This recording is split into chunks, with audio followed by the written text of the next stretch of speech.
Saudari-saudaraku yang diberkati Tuhan, sesuai dengan tema yang diberikan kepada saya, hidup untuk Tuhan, saya mengundangmu hari ini untuk membuka kitab Amsal. Kitab yang sangat terkenal, bukan? Kitab di mana kebijaksanaan orang-orang terdahulu dituliskan dalam kitab suci. Kita buka Amsal bab 3, ayat 3 sampai 8. 5 ayat singkat ini akan menjadi pokok renungan kita pada hari ini. Janganlah kiranya kasih dan setia meninggalkan kau. Kalungkan itu pada lehermu. Tuliskan itu pada loh hatimu. Maka engkau akan mendapat kasih dan penghargaan dalam pandangan Allah dan manusia.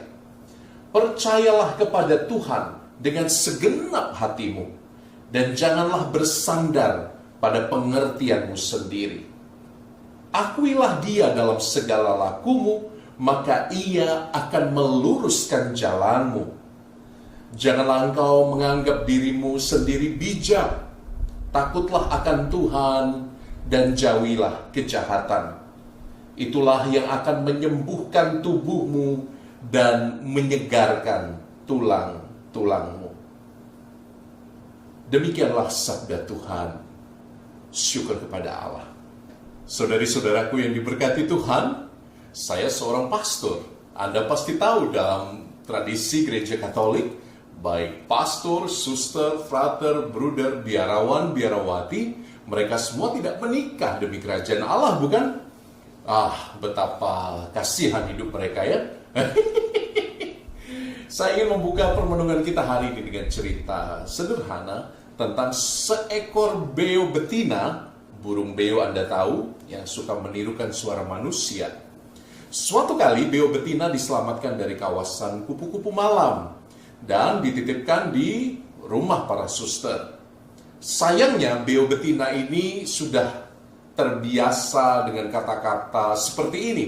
Halo, kami wanita cantik, kami menunggu pelanggan. Waduh, para suster yang dititipi burung beo yang diselamatkan ini merasa terganggu. Karena setiap kali ada tamu datang, mereka mengatakan, burung beo ini berkata, halo, kami wanita cantik, kami menunggu pelanggan. Nah, saudari-saudaraku yang terkasih, akhirnya suster kepala menyerah dan menghubungi pasturan. Nah, kebetulan di rumah pastor ada burung beo, jantan. Dan yang terjadi adalah suster mengatakan, Romo tolong didik burung beo kami ini supaya bisa seperti burung beonya Romo yang pandai berdoa. Memang betul, burung beo di pasturan pandai sekali berdoa, pandai sekali bernyanyi lagu-lagu pujian penyembahan. Dan yang paling sering adalah beo di pasturan itu sering doa syafaat. Tuhan, kabulkanlah doa kami. Kelihatan suci sekali burung beo itu. Lalu burung beo betina pun dibawa dari susteran menuju pasturan. Ketika diletakkan, ternyata burung beo betina itu masih mengatakan, halo, kami wanita cantik, kami menunggu pelanggan. Dan anehnya, harapan suster dan Romo itu tidak terjadi. Rupa-rupanya beo jantan tadi, sejak kedatangan beo betina ini, berhenti semua doa syafaatnya. Lagu-lagu pujian penyembahannya berhenti. Anda tahu apa yang terjadi? Ternyata beo jantan itu selama ini dikurung sendirian di rumah pasturan. Doanya itu satu, Tuhan, berikanlah aku pasangan yang cantik. Saudari-saudaraku yang terkasih dalam Kristus, siapa yang tahu dalamnya isi hati manusia? Dalamnya hati burung beo pun kita tidak tahu, bukan? Yang tampaknya rajin berdoa, rajin puji-pujian, ternyata merindukan sesuatu yang berbeda. Nah, saudari-saudaraku yang terkasih, baiklah cerita ini mengantar kita pada permenungan tentang hidup yang dipersembahkan bagi Tuhan. Saudari-saudaraku, bukankah kita sering lelah memakai banyak topeng, memakai banyak kamuflase diri di dunia kerja, di dalam hidup sehari-hari, bahkan dengan pasangan Anda sendiri, mungkin dengan orang-orang yang kita kenal, dan bahkan dengan diri kita sendiri. Kadang-kadang kita tidak berani dengan jujur mengakui apa yang sungguh kita rasakan untuk menunjukkan siapa diri otentik kita, bukan? Nah, saudari-saudaraku yang terkasih dalam Kristus, banyak orang mengatakan bahwa tidak ada kasih yang tulus, tidak ada penampilan yang tulus, tidak ada persembahan yang tulus. Maka menjadi mustahil ketika tidak ada lagi ketulusan, menjadi mustahil untuk hidup bagi Tuhan. Hari ini kita akan merenungkan, benarkah pernyataan ini? Memang kita harus mengakui, teman-teman, bahwa banyak orang bergulat dengan otentisitas diri, dengan diri yang sejati. Kadang-kadang kita tidak dapat menjadi diri kita sendiri, terutama di tengah tuntutan zaman yang semakin gila ini. Apabila kita tidak berubah sesuai dengan nilai-nilai dunia, maka ya kita akan tenggelam dengan sendirinya, bukan? Banyak sekali orang-orang, terutama para pekerja misalnya, yang menjadikan hidupnya bukan sebagai aktualisasi diri saja, tetapi juga sebagai safety net, tempat di mana dia dapat merasakan keamanan. Dan akibatnya dia tidak berani jump higher. Dia tidak berani untuk keluar dari lingkaran kenyamanan itu. Saya menantang Anda hari ini, teman-teman, untuk merenungkan apa yang tadi Anda dengar dalam Amsal bab 3 ayat 3-8. Kumpulan sabda Tuhan yang tadi baru Anda dengar sangat indah, teman-teman. Sangat indah. Alih-alih Anda berfokus pada kekhawatiran diri sendiri, alih-alih Anda berfokus pada topeng dan begitu banyak kamuflase yang kita pakai, kitab suci hari ini mengundangmu untuk berpegang pada kasih setia. Kasih dan kesetiaan, dua kata yang seringkali digabung dalam kitab suci. Bahasa Ibraninya jelas, hesed. Kasih dan kesetiaan ini melambangkan penyertaan Allah.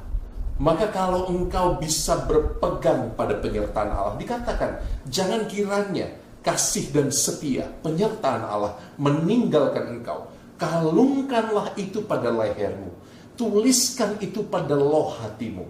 Maka engkau akan mendapat kasih dan penghargaan dalam pandangan Allah serta manusia. Jadi you tidak perlu aneka topeng.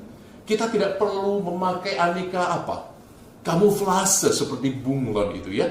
Di depan pimpinan kita baik, di belakang kita bicara berbeda. Seperti burung beo tadi, bukan? Doanya A, isi hatinya B. Nah, saudari-saudaraku, kalau engkau bisa memegang kasih setia Tuhan, maka tidak ada yang begitu mengkhawatirkan hidup kita. Kalau tidak ada yang bisa mengkhawatirkan hidup kita, maka engkau akan menjadi pribadi yang otentik. Pribadi yang berpegang pada kasih Tuhan. Engkau akan mendapat kasih dan penghargaan dalam pandangan Allah serta manusia. Ya dan amin. Ayat 5. Percayalah kepada Tuhan dengan segenap hatimu. Bukankah ini perintah yang diberikan Allah dalam perjanjian dengan bangsa Israel, bukan? Shema Israel, dengarlah hai Israel, aku akan menjadi Allahmu dan engkau akan menjadi umatku. Dengarlah, percayalah kepada Tuhan dengan segenap hatimu. It's as simple as that. Kadang-kadang kebenaran yang paling dalam justru adalah kebenaran-kebenaran yang paling sederhana. Sesederhana undangan Tuhan bagimu, bagiku, bagi kita untuk percaya kepadanya dengan segenap hatimu. Kita tidak bisa pungkiri ya, kekhawatiran-kekhawatiran dunia makin menggila, terutama selama masa pandemi ini. Sebagai seorang imam di paroki yang cukup besar, saya melayani 3.000-4.000 umat. Dan hampir setiap hari dalam pekan-pekan ini, saya harus bolak-balik ke rumah sakit. memberkati jenazah korban COVID-19. Dan itu menggelitik hati saya ketika kematian menjadi normalitas baru. Apa makna kemanusiaan? Apa makna hidup? Mungkin kau juga berpikir seperti itu, bukan teman-teman? Kekhawatiran bahwa di depan kematian semuanya seolah ditelan mentah-mentah. Semua ditelan dan dihisap. Sehingga kadang hidup tidak lagi menjadi bermakna. Engkau mungkin pernah dengar kata pemazmur, pergi pagi-pagi, bekerja hingga sore, pulang larut malam. Kita membanting tulang hanya untuk berakhir dalam lubang 2 kali 1 meter. Dan kekhawatiran-kekhawatiran ini sedikit banyak memakan kedamaian hidup kita. Seorang podcaster Katolik yang datang dari Amerika, saya lupa namanya tapi saya ingin berbagi pada Anda, dia bilang begini. Dia bilang setiap orang di zaman pandemi ini pasti punya gangguan mental. Pasti punya kondisi mental yang tidak baik-baik saja. Kalau dia sungguh normal, dia pasti merasa terganggu dengan banyak hal. Dengan perubahan yang begitu cepat. Dengan negativitas yang begitu hebat di tengah dunia. Tapi undangan Tuhan jelas hari ini. Percayalah kepada Tuhan dengan segenap hatimu dan janganlah bersandar pada pengertianmu sendiri. Akuilah Tuhan dalam segala lakumu, maka Ia akan meluruskan jalanmu. As simple as that. Teman-teman, saya mengundangmu untuk be honest, untuk jujur dengan kekhawatiranmu. Be honest dengan dirimu, dengan kelemahanmu, dengan kerapuhanmu. Saya baru mengikuti drama Korea yang cukup terkenal, It's Okay Not to Be Okay. Saya pikir itu judul yang cukup menggelitik, yang seringkali menggelitik kita juga ya, yang hidup dalam ilusi kesempurnaan, seolah-olah hidup harus sempurna, hidup harus penuh achievement dan prestasi. Tapi ada kalanya ketika kita betul-betul ada di titik nadir, bukan? Ada kalanya kita mengatakan, Tuhan, mungkin ini saatnya aku berserah sepenuhnya kepadamu. Tuhan, mungkin ini saatnya aku membiarkan Engkau meluruskan jalanku. Tuhan, mungkin ini saatnya aku sungguh mengerti apa artinya beriman. Maka teman-teman, kalau engkau bergulat hari ini, it's okay. Kalau engkau menyatakan bahwa dirimu rapuh, kalau engkau menyatakan bahwa dirimu dimakan begitu banyak ketakutan, it's okay. It's totally okay. Menjadi rapuh dan lemah adalah kodrat manusia. Tapi menerima rahmat adalah pilihan. Apa yang ingin kau buat dalam hidupku? Saya datang dari Ordo SCJ, singkatannya ada yang bilang Serikat Cowok Jomblo, Susah Cari Jodoh, ada macam-macam. Tapi yang benar Sacerdotes Cordis Jesu dalam bahasa Latin, artinya imam-imam hati kudus Yesus. Founder kami, pendiri kami adalah seorang Prancis, Father Jean Leon Deon. Setiap pagi dia bertanya kepada Tuhan, Domine quid mi vis facere. Dalam bahasa Latin, artinya Tuhan, apa yang Engkau mau aku perbuat bagimu? Kadang-kadang dalam masa yang tidak baik-baik saja kita ditantang untuk bertanya kepada Tuhan. Bukankah Elia bertanya kepada Tuhan di atas gunung Horeb? Elia bertanya, Tuhan, aku ditolak oleh umatmu. Engkau menyuruh aku mengingatkan raja sialan itu, Tuhan. Aku sudah buat itu, tapi dia mengejar-ngejar aku dengan pasukannya. Lihat aku, Tuhan. Mengapa engkau membuat aku begini? Apa yang ingin engkau aku lakukan? Pertanyaan yang sama ditanyakan juga oleh Musa, bukan? Ketika Musa menghadapi umat Israel yang protes karena tiap hari makannya cuma mana, bosan karena tidak ada makanan-makanan lain, Musa protes kepada Tuhan, Tuhan, mengapa kau beri aku kepercayaan sebesar ini untuk memimpin bangsa yang bergila hati? Bukankah itu juga ditanyakan oleh Yesus, bukan? Di atas kayu salib. Eloi, Eloi, lama sabatani. Tuhan, mengapa Engkau meninggalkan aku? Ketika hidup sedang tidak baik-baik saja, beranilah bertanya kepada Tuhan. It's okay not to be okay. Saya pikir salah satu unsur dari rasa percaya adalah keberanian untuk mengakui bahwa saya sedang tidak baik-baik saja dan saya butuh Tuhan. Betapa banyak evangelis dan pengkhotbah yang seolah menutupi keadaan yang tidak baik-baik dengan kata percaya ini. Percayalah, have faith, then you will be saved, then you will be cured, dan kamu akan sembuh. Tapi orang lalu lupa bahwa being trustful, being a believer, menjadi seorang yang percaya juga berarti seorang yang berani melepas topeng-topeng kita dan berani masuk ke kedalaman batin dan mengatakan, Tuhan, aku lemah. Tuhan, saya sedang tidak baik-baik saja.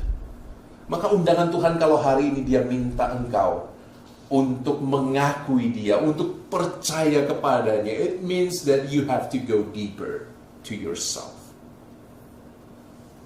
Pergi ke wilayah yang lebih dalam, di dalam hatimu, akui kerapuhanmu, akui kelemahanmu dan bilang, Tuhan, apa yang kau mau aku buat, Tuhan. Maka teman-teman, semoga sabda Tuhan hari ini mengingatkan aku dan engkau. Mengingatkan aku dan engkau untuk menjadi pribadi yang otentik. Mengingatkan kita untuk menjadi pribadi yang bisa menemukan akar kita. Apa artinya menjadi percaya? Menjadi percaya artinya bahwa kita mengakui juga keadaan yang tidak baik-baik saja dan minta Tuhan masuk dan lead the way dan pimpin jalan kita. Semoga sabda hari ini meneguhkan hatimu dengan segala perjuanganmu dan lebih dari yakin dan percaya, saya menyerahkan engkau semua kepada tangan Bapa yang baik hati. Saya ingat perumpamaan dari Santo Paulus yang sangat indah. Tuhan yang bagaikan tangan si tukang periuk membentuk hidup kita sesuai dengan rancangannya yang paling indah, sesuai dengan kehendaknya yang paling baik. Semoga tangan si tukang periuk yang baik hati itu juga memimpin engkau untuk bisa punya a meaningful life, untuk bisa punya hidup yang bermakna, untuk bisa punya hidup yang penuh sukacita. Sehingga nanti ketika kita sama-sama terbaring di dalam peti itu, wajah kita tidak menyeramkan, wajah kita penuh dengan senyum, wajah kita penuh dengan tertawa. Sehingga saya bisa mengatakan kepada dunia, hey, saya pulang ke rumah Bapa yang saya kenal dan Bapa itu juga kenal saya pulang ke tangan si tukang periuk yang sudah membentuk jiwaku dari kecil, yang menenun aku di rahim ibuku, yang merajut aku dengan cinta sampai aku kembali nanti menjadi debu dan tanah. Maka hidup tidak lagi soal kekhawatiran, hidup tidak lagi soal kecemasan, hidup menjadi berlimpah-limpah dengan sukacita, dengan kebenaran yang mendalam. So have faith, buon coraggio, be brave, puyao haipa, apalagi bahasanya. Be brave, jangan takut. Melangkah bersama Tuhan dan biarkan Dia membentuk hidupmu.